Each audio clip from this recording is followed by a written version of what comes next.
Fala pessoal, tudo bom com vocês? Seja muito bem-vindo ao canal LF Investidor e hoje vamos falar do VVPR11, um ativo que investe em galpões logísticos. É um setor aí que tem se mostrado com uma certa resiliência. No entanto, eu não tenho muitos fundos desses na carteira, por isso eu venho revisitar essa tese do VVPR11 para que vocês possam estar analisando por si só e vejam se faz sentido. Eu vou colocar aqui de maneira bem resumida e com base muito mais nos números, nas perspectivas futuras, e você, se couber na sua carteira, talvez vá pensar em carteirar ou até mesmo pesquisar mais sobre o fundo. Antes de tecer maiores comentários, peça o seu like, a sua inscrição e também que ative o sininho. Então, esse fundo aqui, eu já falei aqui, vou deixar no card, vai ter mais detalhes aí da tese, mas eu vou revisitar ele, justamente quis fazer esse daí de primeira mão por causa do preço, porque quando eu falei, ele estava bem próximo aí aos 98 e agora ele deu uma derretida e aí chegando aqui no patamar de mais próximo 95, o que eu acho bem tranquilo. Chama atenção ao dividend yield, um dos maiores aí do setor logístico, não é normal um fundo estar pagando isso, mas aí a gente também tem a liquidez diária dele um pouco prejudicada, ou seja, uma liquidez baixa. Se você vai entrar com muito capital, considere não entrar nesse fundo, mas se você é como eu, não tem tanto, não é um tubarão ainda, de repente não faça tanta diferença essa liquidez. Tem o PVP dele com 0,93, o que é bem tranquilo com relação à tese, né? E o parâmetro que eu utilizo até 1,05. No entanto, eu tenho ficado muito mais cético e tenho pedido um pouco mais um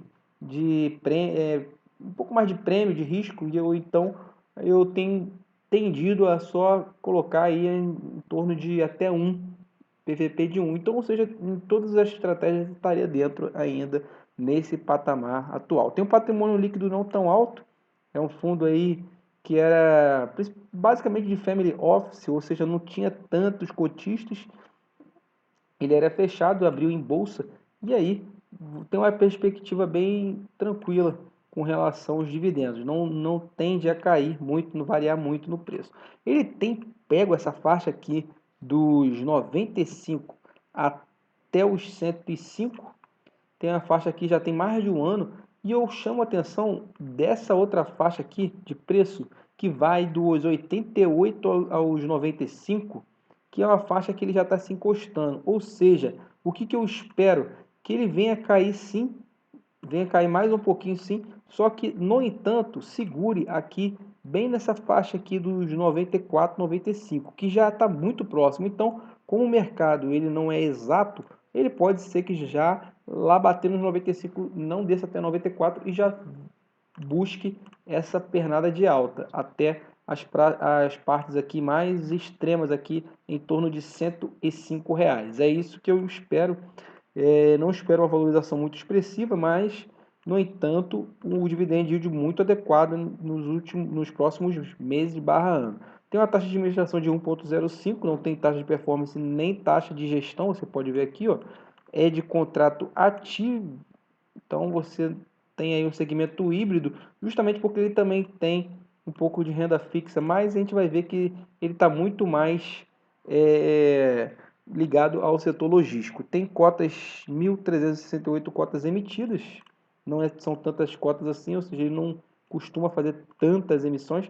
E a gente tem aqui o dividend yield de 12 meses de 7,88, o que deixa esse setor que geralmente paga, é mais previsível, mas paga dividendos menores, o que deixa bem tranquilo você carregar aí, enquanto espera, aguarda a valorização, carregar 7,88, sendo que nos últimos 3 meses ele tem pago um dividendo muito adequado, em torno de 2,25, que se você projetar, se ele manter esse ritmo de dividendo, se você colocar aqui na calculadora 2,25 multiplicando por 4, você vai ver que ele vai dar até um pouquinho mais, vai dar em torno de 9%, o que é muito positivo.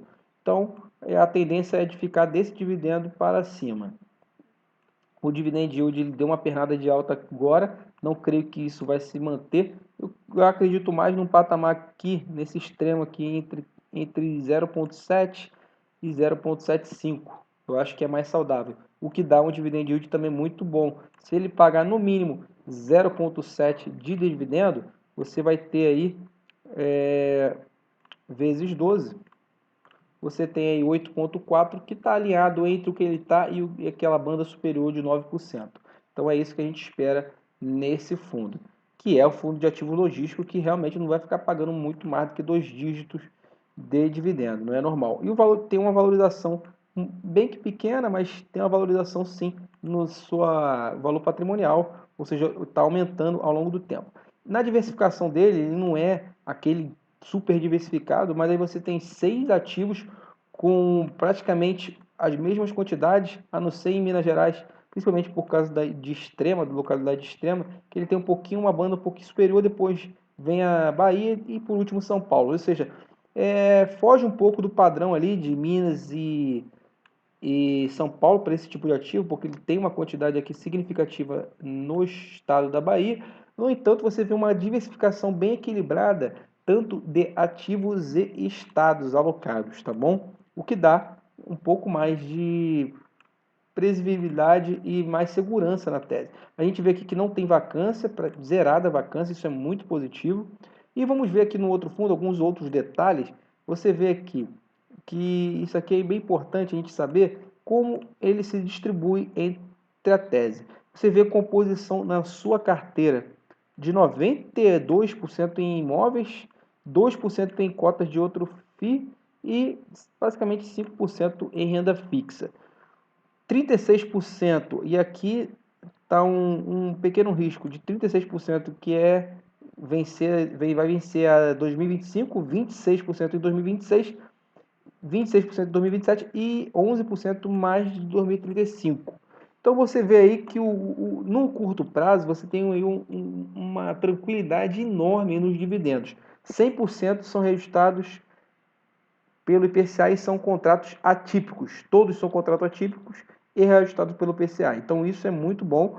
No entanto, você vê aí que em 2025 começa aí a revisional e também o vencimento dos contratos. Não quer dizer que ele não vai conseguir alugar de novo para o mesmo inquilino, mas traz sempre um risco. Mas isso é só em 2025. Como eu conheço que o mercado ele é muito imediatista, tão logo esse dividend yield começa a subir, chegando à casa dos 9%, o mercado deve dar uma subida, uma puxada para cima forte, o que eu considero até ali uns 105, mas no entanto a gente fica com essa uma pulga atrás da orelha lá em 2025, já é lá para 2024, 2025. Tem crescido a sua base de cotista, mas ainda tem muito pouco, 1.374. E aí você vê realmente o que eu falei ali da parte da queda bem suave da sua cotação, chegando aí bem próximo esse patamar de suporte de R$ 95. Então a gente vê aqui que nos 12 meses ele tem caído 5,05, beleza? E tem ficado bem próximo aí o mínimo dos 52 semanas. Agora, com relação à base de rendimento e cotação base, que você pode ver aqui, que isso é bom estudar, nos últimos 12 meses, você vê que ele sempre pagou em torno de normal, em tese com o que é praticado no mercado, em torno de 0,60. E aí a base do cotação era R$ 100, foi caindo suavemente, está batendo agora o patamar de 98 no último mês e agora está 95, quase 96. Sendo que, se você verificar aqui, o dividend yield dele está muito alto nos últimos 3 meses. Você tem 0,65, 0,71 e 0,85 e agora está batendo muito próximo aí, se manter ali esse faixa de 70 centavos, você vai ter ali muito próximo aí esse 0,85 novamente, porque a sua cotação ela deu uma caída. O que faz esse ser um dos que paga mais aí nesse tipo de ramo de logística. Então, de repente, pode ser uma oportunidade para médio prazo, tá bom? Muito obrigado pela sua atenção. Essa foi a análise bem rápida do VVPR11. Se você tem esse fundo, comenta aqui no canal. Ou se também está achando bem interessante como eu estou achando, também comenta aqui para compartilhar. Peço o seu like e também a sua inscrição e ative o sininho para poder não perder mais esse tipo de vídeo. Muito obrigado e até a próxima.